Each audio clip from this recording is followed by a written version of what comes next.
হঠাৎ বাড়িতে মিষ্টি খেতে ইচ্ছে করলে হয়তো দুধ বা ছানা কিছুই থাকে না, তখন আমরা কি দিয়ে মিষ্টি বানাবো সেটাই খুঁজে পাই না। আর সেরকমই একটা মিষ্টির রেসিপি নিয়ে আমি চলে এসেছি আপনাদের সামনে।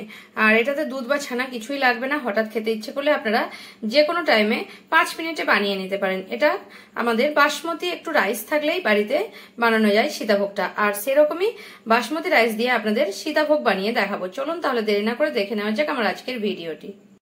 মিষ্টিটা বানানোর জন্য আমি এখানে নিয়ে নিয়েছি বাসমতি রাইস। এটাকে আধ ঘন্টা জলে ভিজিয়ে রেখেছি, জল ছেঁকে নিয়েছি। এখন এখানে আমি একটা জায়গাতে জল গরম করতে বসিয়ে দিয়েছি। প্রথমে এটা আমি সেদ্ধ করে নেব, কিন্তু 90% সেদ্ধ করে নেব।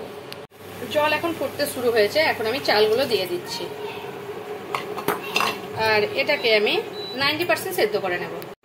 এখন দেখুন আমি ভাতটা দেখাচ্ছি, আমার ভাতটা ঠিক 90% হয়ে গেছে। এবারে এই অবস্থায় আমি ইন্ডাকশনটা অফ করে দেব আর এটাকে ফেনা ঝরিয়ে নেব। আমি ভাতটা দেখুন ফেনা ঝরিয়ে নিয়েছি, একদম ঝরঝরে আছে, 90% আছে। এবারে দেখাবো আমি কি করব। এখন এখানে আরেকটা আমি নিয়ে নিয়েছি বাসন, আর তার মধ্যে হাফ কাপ চিনি দিয়ে দিচ্ছি আর হাফ কাপ জল দিয়ে দেব। এখানে হাফ কাপ জল দিয়ে দিলাম আর দিয়ে দিচ্ছি আমি এখানে ছোট এলাচ, লবঙ্গ আর দারচিনি। এটা দিয়ে আমি এখন ইন্ডাকশনে বসিয়ে দিচ্ছি। ইন্ডাকশনে বসিয়ে দিয়েছি, এটা গরম হওয়া বা চিনিটা গলে যাওয়া অবধি অপেক্ষা করব। চিনিগুলো আমার এখন গলে গেছে।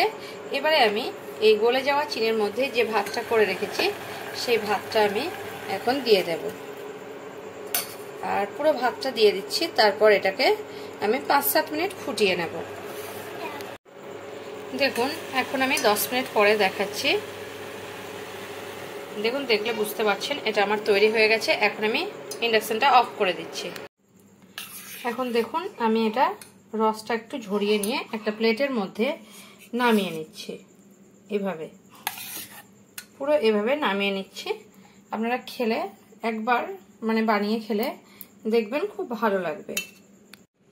দেখুন আমি সব প্লেটের মধ্যে নামিয়ে নিয়েছি। পুরো আমি যে সীতাভোগটা চাল দিয়ে বানিয়েছি সেটা আমি নামিয়ে নিয়েছি। দেখলে আপনারা নিশ্চয়ই বুঝতে পারছেন কতটা সুন্দর হয়েছে। আর এরকম ভাবে আপনারা বানিয়ে নিতে পারেন বাড়িতে, কোনো রকম দুধ বা ছানা ছাড়াই।